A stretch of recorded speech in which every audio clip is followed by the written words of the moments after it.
Okay, so I have a bunch of videos to film right now, and I'm really excited because I have not filmed a video in a long time. So I wrote out a bunch of notes, and I'm just so excited and pumped to talk about what we're going to talk about today. So Jameson's sleeping right now, so I'm going to try to get these done really fast. So my first one I want to talk about is a word on parenting and just sort of like this epiphany that I've been having lately. So I did a parenting video, or like how we discipline our boys, and this year for 2020 I'm gonna be working on something, and my husband, we were just talking about this and how we need to work on this. And sometimes, especially for my firstborn, and I feel like the first child is always the guinea pig. This is just what I heard also from older parents too. From my dad, he said this, like a lot of like the firstborn child have victim mentalities, and I think people have like that sometimes happens is because a lot of the time like parents expect that first child to be perfect, and I feel like me and Caleb are falling into this trap big time right now of just putting too much pressure on Eli and these high standards of almost wanting him to perform and to be like a born-again Christian, like to act like he is a perfect child when it's just not realistic whatsoever. And as a 4-year-old, we shouldn't be expecting that of him, because in so doing, we're going to create bitterness in Eli. We're going to create strife in our relationship. And you know, when he's in his teen years, when he's a young adult and he messes up and he sins, I want him to be able to come to me and look, Mom, Dad, I messed up and I need help. And for him to come to us and asking for guidance, asking us for advice.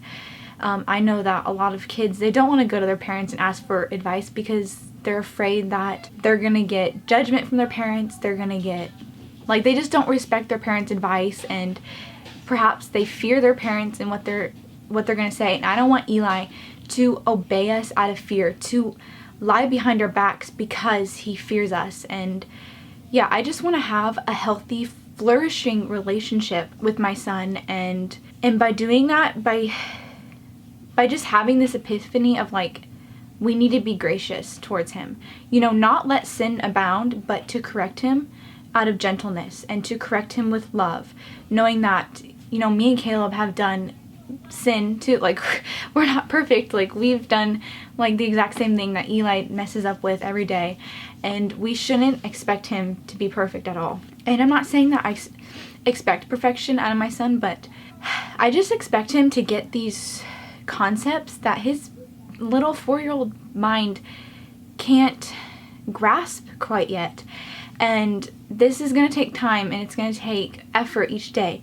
And so I'm going to leave you guys with an example. And this is going to be a silly example, but it just happened. So I felt like making a video on it because it's been heavy on my heart. Eli had this orange, and I helped him peel it, and he was eating the orange.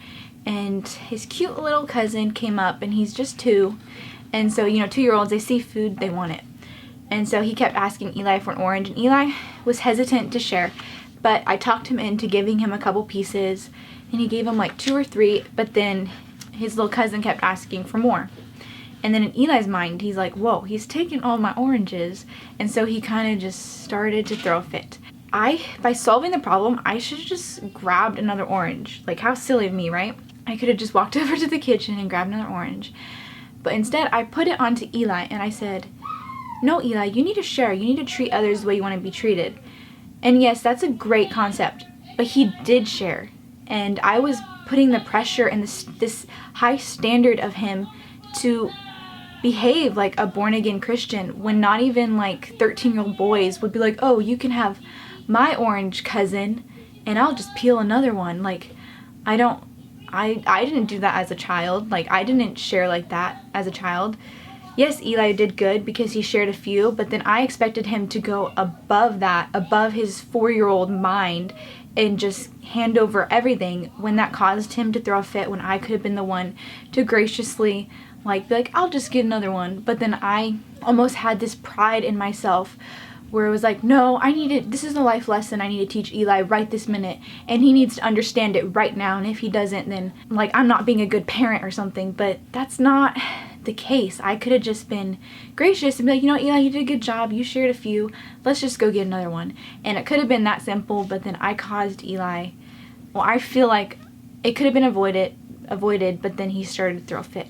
That is the whole entire point of this video, is just not having high standards, such high standards for our children, and not expecting perfection and for them to get these Christian biblical concepts at such a young age, and to be gracious with them so that you guys, with your own children and with my boys, that we can have a healthy relationship that is love, that is gentleness, that is patience, and that is kindness. And just being just all around more gentle in my speech and how I respond to my children, and not responding with sharpness, with a harsh tone, you know. So that is something I'm definitely working on, definitely praying about.